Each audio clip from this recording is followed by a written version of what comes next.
দুশ্চরিত্রা কে জানতে চান? দুশ্চরিত্রা আপনি, আপনার বাবা, আপনার ভাই। কারণ কি জানেন? আপনি নাকি ওই দেশে যাই বিয়ে করছেন, আমাদের কোনো খোঁজ খবর নেন নাই। আর আপনার বাপ এই কথা আমারে বলছে, আর আপনার ভাইরে আমার ঘরে ঢুকাই দিয়ে। মামাকে তুই কোথায় নিয়ে যাচ্ছিস? এমন একটা জায়গা নিয়ে আসছিস যেখানে কোনো গাড়িটাও রাখা যায় না, অনেক দূরে গাড়ি রাখতে হবে। আরে বাবার সামনে আর একটুখানি কাছে পেয়ে গেছি, চলো তো, গেলেই দেখতে পাবা। রানা, রানা, আসসালামু আলাইকুম।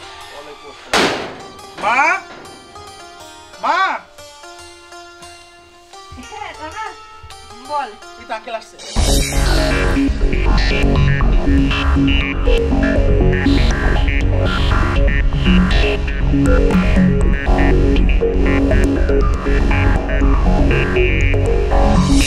জান্নাত, চল, এই দুশ্চরিত্র মহিলার সাথে কোনো আত্মীয়তা হবে না।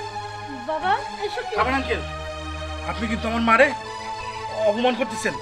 না, আমি ঠিকই বলছি। আয় আয়, চল। দাঁড়ান, কি ভাবছেন আপনি?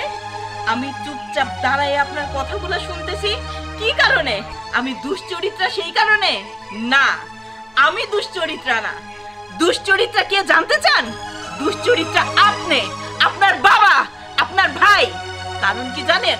আপনি নাকি ওই দেশে যাই বিয়ে করছেন, আমাদের কোনো খোঁজ খবর নেন নাই।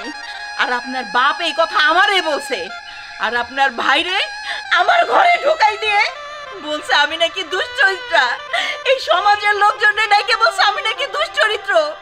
আর এই সন্তান নাকি আপনার না, আপনার ভাইয়ের। কিন্তু আপনি তো জানেন এই সন্তান কার? এই সন্তান আপনার, সেটা আপনি জানতেন। এই কলঙ্ক আমার মাথায় দিয়ে বাড়ির থেকে আমারে বাইর করে দিছে।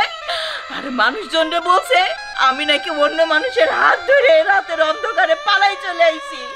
না, পালায়ে আমি আসি নাই, আপনার বাপ ভাই ওই বাড়ি থেকে আমারে বের করছে। আজও পর্যন্ত এই অমানুষটার অপেক্ষায়। মা, তার মানে এই লোকটা আমার বাবা? তাহলে তুমি যে বলছো আমার বাবা মইরা গেছে? ওরে বাবা, আমি মিথ্যা কথা বলছি? আমি জানতাম না যে এই দিনের মুখোমুখি আমার হইতে হইব। কিন্তু দেখ, ঠিকই এই অমানুষটা বিয়ে করে সংসার করতেছে।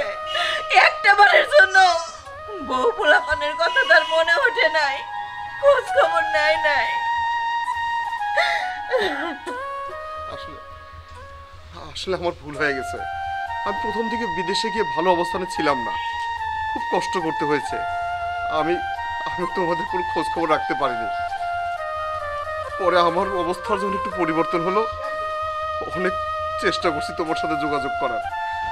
তখন বাড়ির সবাই বলল তুমি নাকি গর্ভের সন্তান নিয়ে রাতের অন্ধকারে কারো হাত ধরে চলে গেছো। লজ্জায় ঘৃণায় আমি দীর্ঘদিন বাড়িতে আসিনি। তারপর বাড়িতে এসে নতুন সংসার করলাম।